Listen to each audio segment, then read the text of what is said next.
Hi everyone, I'm Allison Freyberg and welcome to Lecture 2, Critical Approaches for Analytical Writing.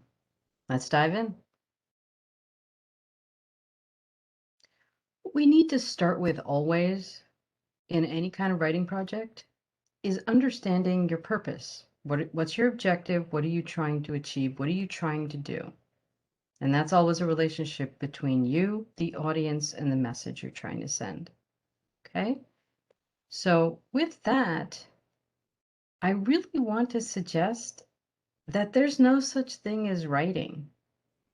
In the same way, there's no such thing as math, right?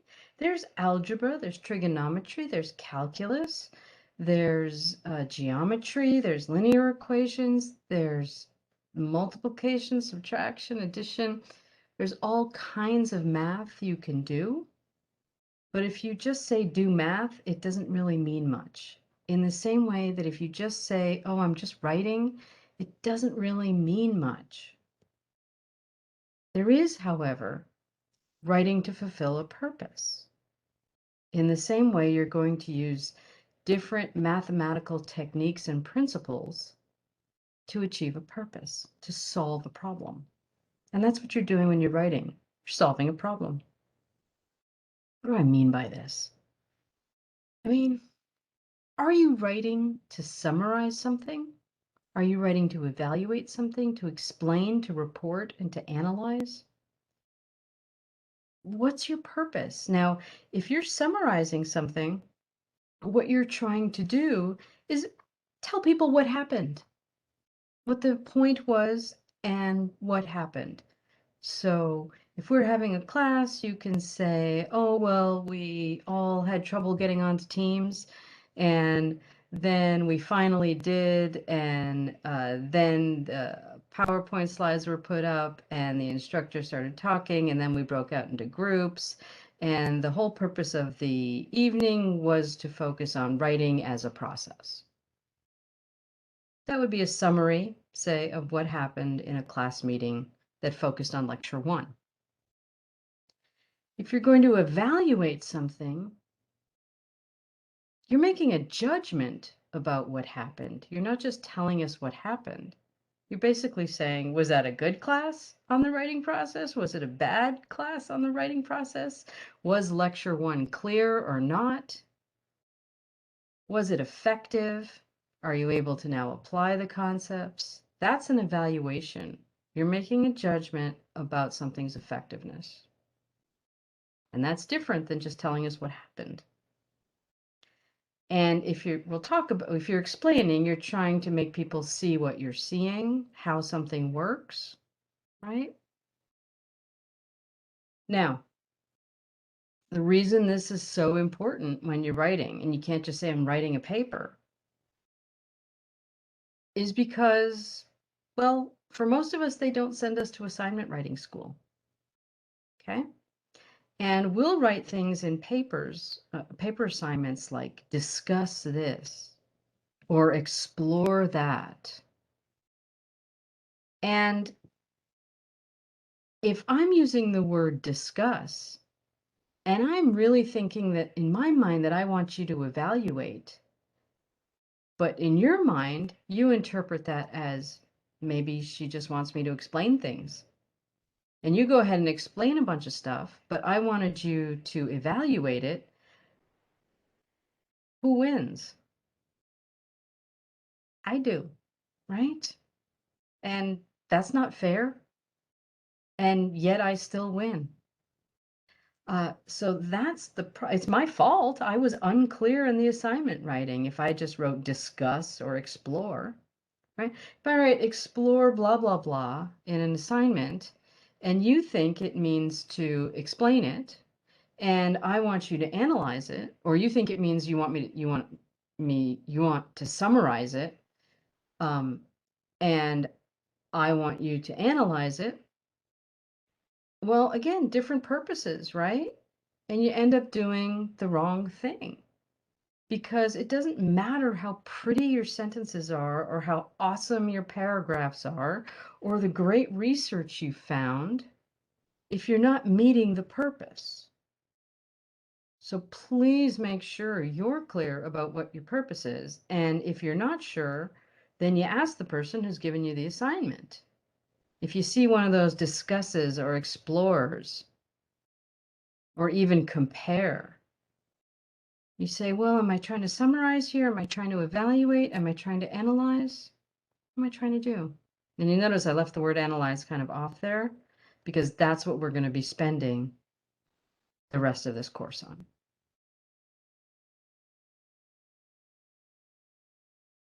When your purpose is to analyze, here's what you need to do. I want to think of analysis as an equation, a simple equation, since apparently there's a math metaphor going on through this lecture. Analysis is comprised of two parts: a demonstration of understanding of the knowledge that's already out there, and your contribution to that existing conversation. Understanding plus contribution equals analysis. In order to demonstrate understanding, you have to show what people mean in their texts, in the research you're looking at, in the subject matter, right? There's a lot of stuff that's come before you. You have to show you know what that's about. And then you have to find a way to contribute to the solution of that problem based on that understanding. Now, I think that a lot of people have trouble with writing projects because we're put in this situation where we feel like I'm not an expert. I don't know how, if it's an economics paper, I'm not an economist. I'm not an expert. All these people are experts. So I'm just going to quote these people a lot and just summarize them and then get to the end and get out of the way. But you can contribute. And what I want to do is give you some techniques in this lecture to help you contribute. You can do things to add to the conversation. You don't need to be a Nobel Prize winning economist. Very few people are.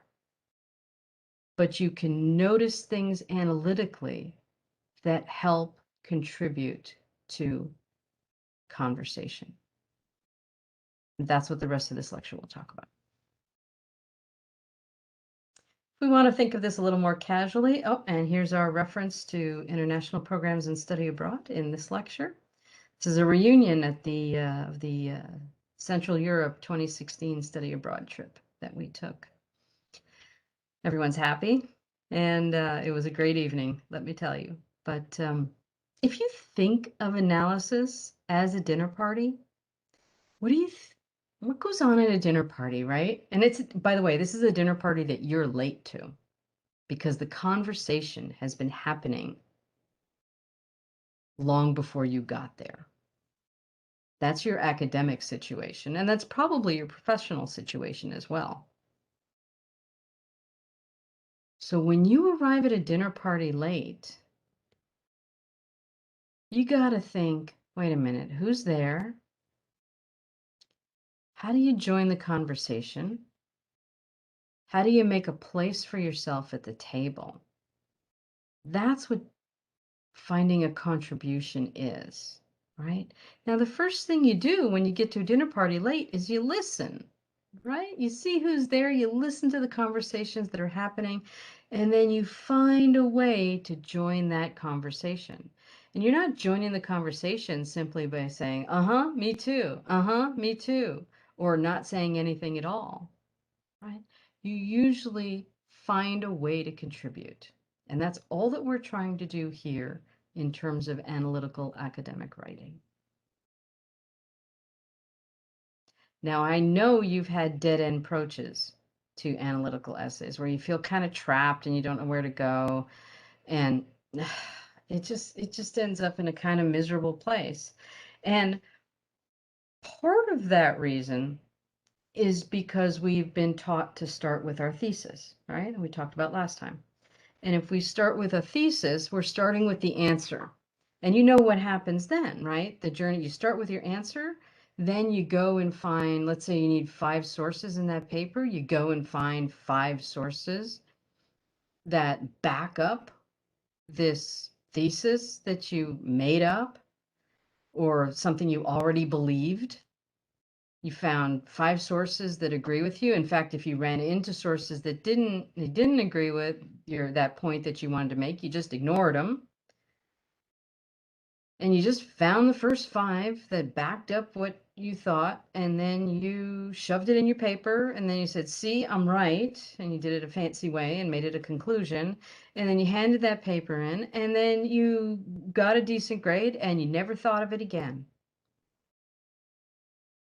And there's nothing exciting about that for anybody involved, especially you,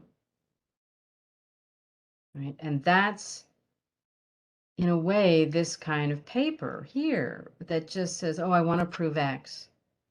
Now, either you really, really believe X, so you're very invested in it, so then you go find your sources that back up what you already believe, and then you get out and okay, and then nothing's happened. University hasn't done anything for you because you just paid a lot of money to, get a grade on something you already believe anyway. Or there's this, you made up a thesis that you didn't really care about, you did the same thing, doesn't work. So analytical writing does not simply seek to validate what you already believe. In fact, I most worry about students who come up to me and want to talk about their papers, and the first words out of their mouths are, I want to prove X, whatever it is. Because then I know that they're trapped. They're not gonna explore the research. They're not gonna consider anything. They just have an axe to grind and they just want to prove X, and they're going to do everything they can to do it. And they'll have their thinking validated and nothing changes, and there's no insight, there's no transformational learning, there's nothing going on. Good analytical work seeks to answer a question, to figure something out, to determine what you don't already know. So I'm much more interested in someone starting the process going, I want to figure out whether, I want to figure out how this happens. I want to figure out in which ways, to what extent. That's what I want to think about. I want to figure something out. Good analysis tries to figure something out. And to do that, you have to start with a question, right? Instead of starting with that answer, you have some sort of topic. And then if you can formulate a question, a how or a why question, then all you have to do in your analysis is work through an answer to that question.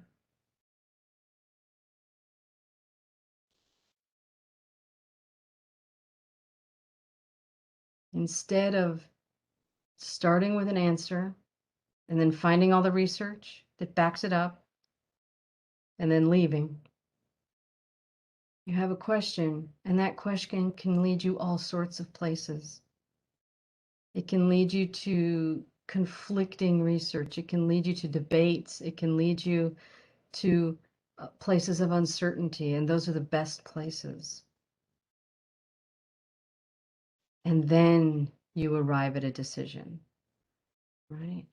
This, I think you can see my yellow halo. This is the how and the why. This is the question. This is the spot that we usually skip, and it's the spot we need to hang on and really include and really spend some time on. Because if you can develop a really good how or why question, everything else kind of takes care of itself.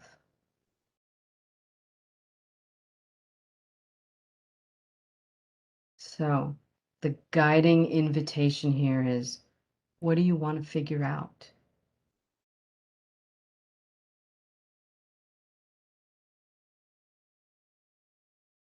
Now, the second part of this lecture is going to introduce 6 critical approaches for analysis.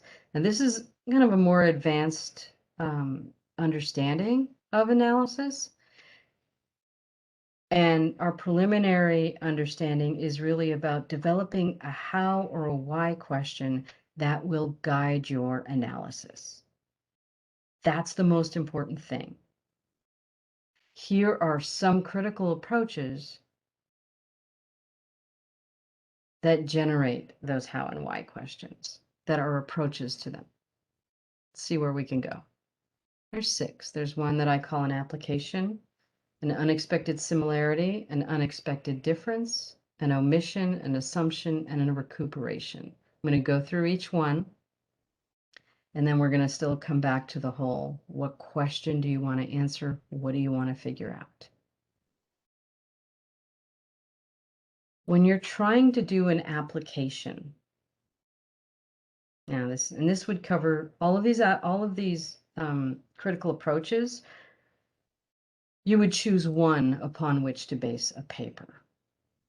It's not like you use all 6 of these in a paper. If you're doing an application paper, what you're trying to do is you're trying to take a theory or a concept that you've learned, and you're applying it, you're using it as a lens to understand a particular situation, an organization, a case, an industry, any kind of context. Okay? But you're using a concept to understand a situation. If you can do this, if you can do an application, you can get a master's degree. And here are kind of your guiding questions for if you're trying to do an application. You have to ask yourself, what's the concept? And you have to be able to explain that. What's the context? That's where you're demonstrating understanding, right?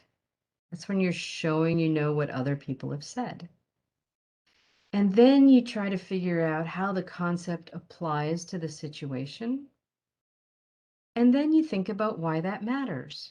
Now, these aren't paragraphs or anything, but these are just sort of the turns in your paper. If this is a GPS, these are the turns. And, you know, this might only be 1 mile and this might be 5 miles.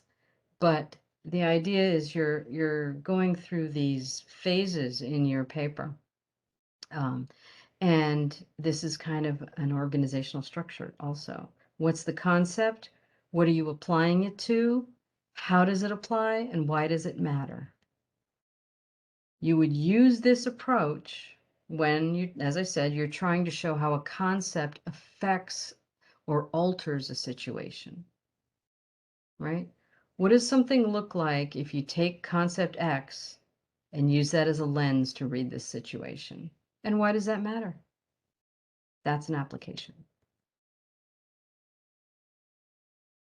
You've all been asked to write compare and contrast papers.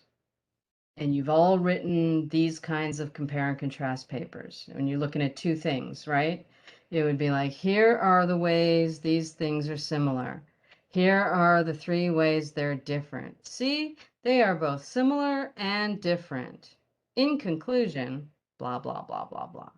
You've all written that paper. I've written that paper. You've all been bored out of your skulls writing those papers because those aren't analytical papers, those are laundry lists, grocery lists. You don't get to dive into anything in depth. It's very superficial. It's a big list. Well, this critical approach helps you get out of that mode when you have to look at 2 things. So if you're looking at 2 things that seem really, really different, then what you can do is try to find something that connects them. Try to find something similar that underlies their differences, right? And then you can focus on that and really bring some insight to an analysis.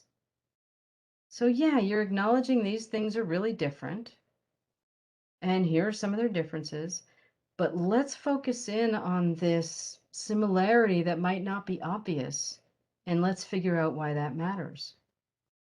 So here are your guiding questions. Well, what are the key differences?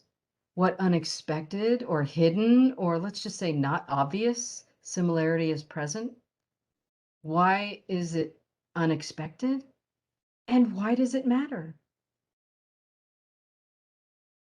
You would use this approach when you're trying to show a connection between really different things, when things that seem really different on the surface, right? And that's real insight. Your identification of an unexpected similarity is your contribution. Alternately, you have the other way, right? You got two things that look really alike. You're going to try to find an unexpected difference or a difference that isn't obvious between them and figure out why that matters. Same idea, just we're just flipping, right? You're going to use this when you want to show a difference, a meaningful difference between apparently similar things. And what does teasing out this difference offer you in terms of insight? It's just a nice way of really turning that boring compare and contrast premise on its head a little bit. Now, the next three critical approaches are all meant for when you kind of you notice application was really good when you had one thing you were looking at. Unexpected similarity and unexpected difference work really well when you're looking at two things. Well, these final critical approaches work really well when you're looking at a bunch of stuff. So let's say there's big conversation going on and you've got a lot of voices that are trying to figure out this problem uh, that have offered solutions that have you just talked it, there's a debate going on, there's multiple positions, there's lots of perspectives, there's lots of information. In the omission critical approach, you're trying to listen for what isn't being said. What's been left out? And why does that matter? I'll give you an example. Actually, let me reveal the questions. So you're trying to demonstrate understanding by showing what have people talked about, what are the key issues. You're identifying something that's left out, and you're spending a lot of time talking about why that's significant. Why does that matter? And you want to use this approach to provide missing insight into an existing debate. And here's the example, and I think it's from, oh my goodness, 20 years ago. And it was from a student, and they were writing, they were examining at the time it was the Enron debacle. There was, I even forget some of the companies now, but it was a big Enron debacle, and the whole ethical breakdown. And the student was looking at how popular sources were covering this news, this current event. And they noticed that all of the coverage was focused on ethics at the executive level.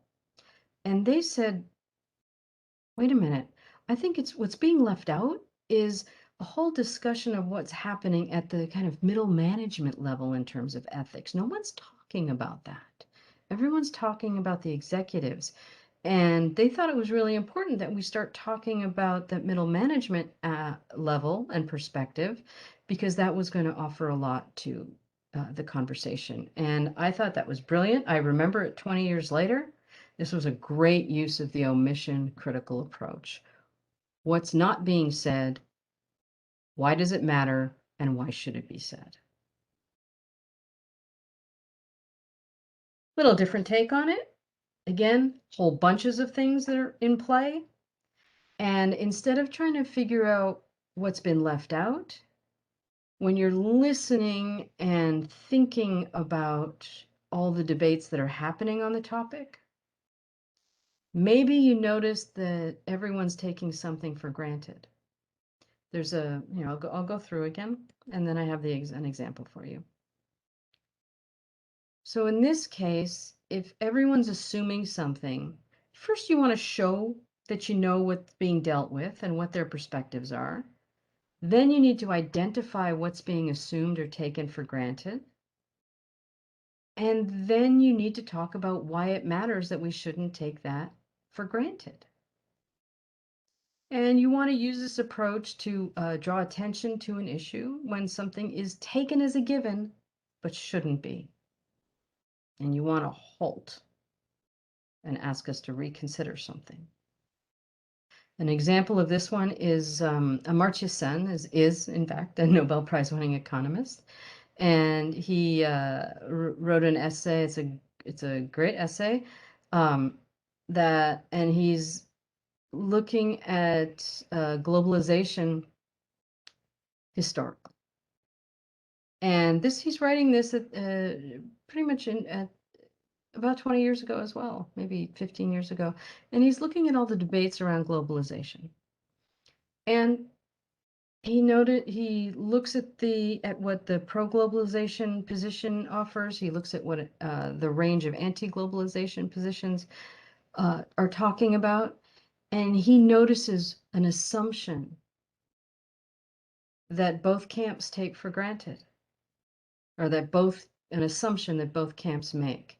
He noticed that whenever pro or anti-globalization people are presenting their arguments, they are assuming that globalization moves from north to south and from west to east.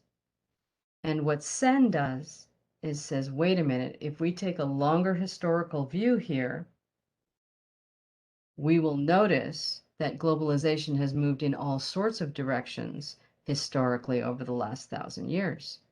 And then he goes through a bunch of examples to show that. So what he does is he highlights the limit of the debate, the current debate on globalization, by showing that the assumption made is limited.